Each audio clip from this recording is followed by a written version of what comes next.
Assalamualaikum warahmatullahi wabarakatuh. Nama saya Nurzatul Akila binti Aidin. Saya merupakan pelajar OUM Johor Bahru.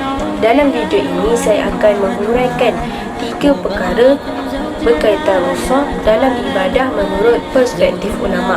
Pertama, saya akan menjelaskan konsep dan hukum rusa dalam ibadah menurut perbahasan ulama. Kedua, saya akan membincangkan bentuk-bentuk rusa yang berkaitan dengan ibadah puasa. Ketiga, saya akan menilai faktor yang menyebabkan sebahagian umat Islam tidak menunaikan solat walaupun mereka berpuasa di bulan Ramadan. Perbincangan ini penting kerana konsep rusa ini menunjukkan bahawa agama Islam ini agama yang mudah, seimbang dan sesuai dalam yang dapat diamalkan dalam kehidupan seharian manusia.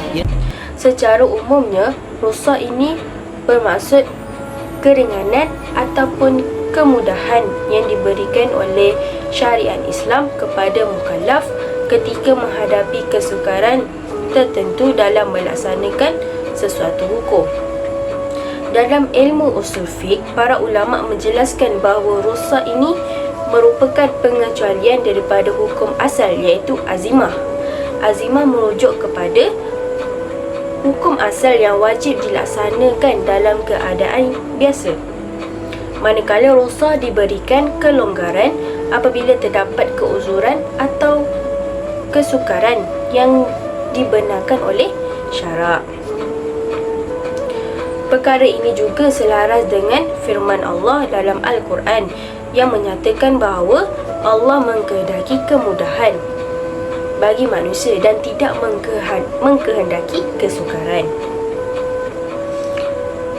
Hal ini menunjukkan bahawa agama Islam bukanlah agama yang rigid atau terlalu keras. Sebaliknya, memberikan kelonggaran bagi memastikan ibadah dilakukan tanpa memudaratkan manusia. Seterusnya, dalam ibadah puasa terdapat beberapa bentuk rusa yang diberikan kepada golongan tertentu yang menghadapi kesukaran untuk berpuasa. Antara bentuk-bentuk rusa yang paling utama ialah keringanan kepada orang yang sakit. Individu yang mengalami sakit dan boleh menjadi lebih teruk sekiranya mereka meneruskan berpuasa di bulan Ramadan.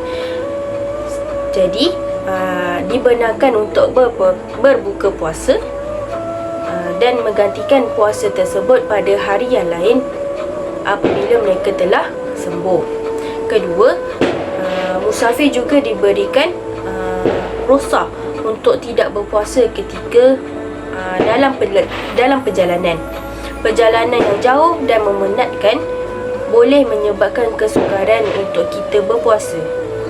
Jadi, Islam memberikan kelonggaran kepada musafir untuk tidak berpuasa dan menggantikan puasa pada hari yang lain.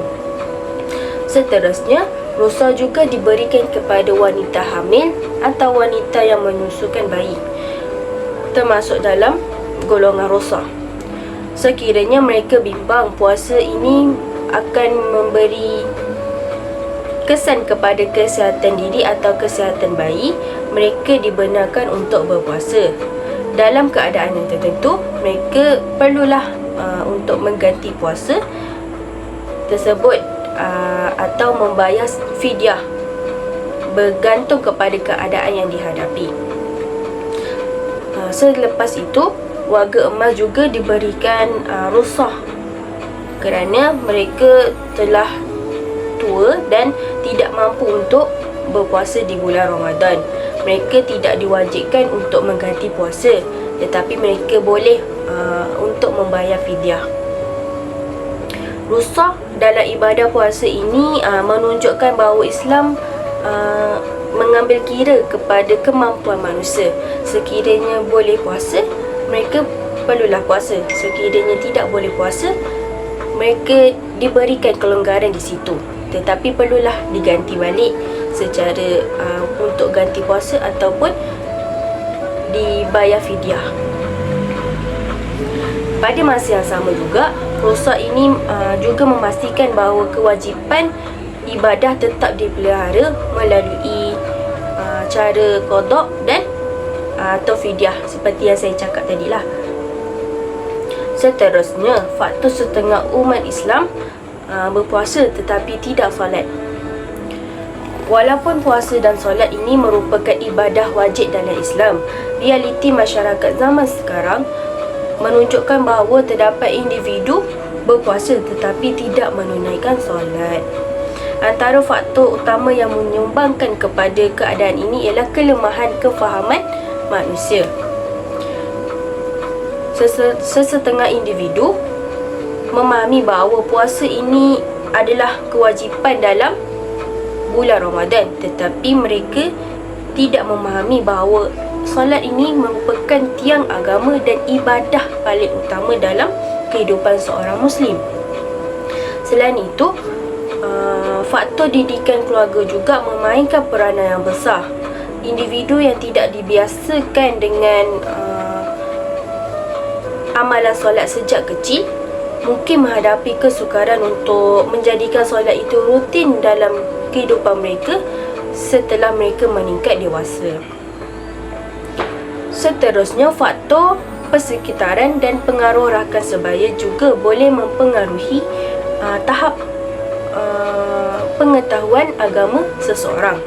Sekiranya mereka berada dalam persekitaran yang tidak mengamalkan solat, jadi mereka terjurus kepada persekitaran tersebut.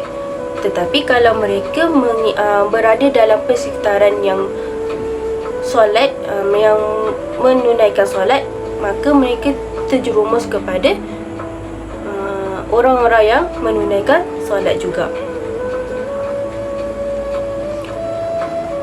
Jadi, disebabkan itu, pendekatan dakwah yang lebih hikmah, lembut dan berterusan perlulah dilaksanakan bagi membantu mereka memahami kepentingan solat dalam kehidupan seseorang Muslim. Kesimpulannya, konsep rukhsah dalam Islam membuktikan bahawa syariat Islam merupakan sistem yang fleksibel dan penuh dengan rahmat. Keringanan yang diberikan kepada manusia dalam keadaan tertentu menunjukkan bahawa Islam mengambil kira kemampuan serta kehidupan setiap manusia. Dalam ibadah puasa pula, rukhsah diberikan kepada golongan tertentu seperti orang yang sakit, musafir, hamil dan warga emas, bagi memastikan ibadah puasa ini dapat dilaksanakan tanpa memudaratkan diri sendiri. Namun begitu, isu yang sebahagian umat Islam yang berpuasa tetapi tidak menunaikan solat menunjukkan bahawa masih terdapat kelemahan dalam aspek kefahaman agama seseorang.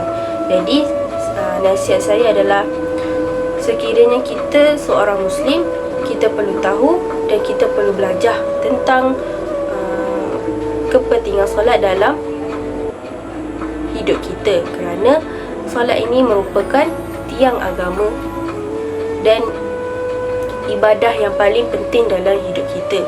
Jadi kalau kita solat, kalau kita berpuasa tetapi tidak solat, ia merupakan perkara yang sia-sia. Kerana solat dan puasa, solat adalah yang lebih penting. Akhir sekali, pemahaman yang betul terhadap konsep rukhsah bukan sahaja membantu umat Islam melaksanakan ibadah dengan lebih mudah, malah dapat meningkatkan kesedaran terhadap keindahan dan keseimbangan syariat Islam. Itu sahaja daripada saya. Sekian, terima kasih. Assalamualaikum warahmatullahi wabarakatuh.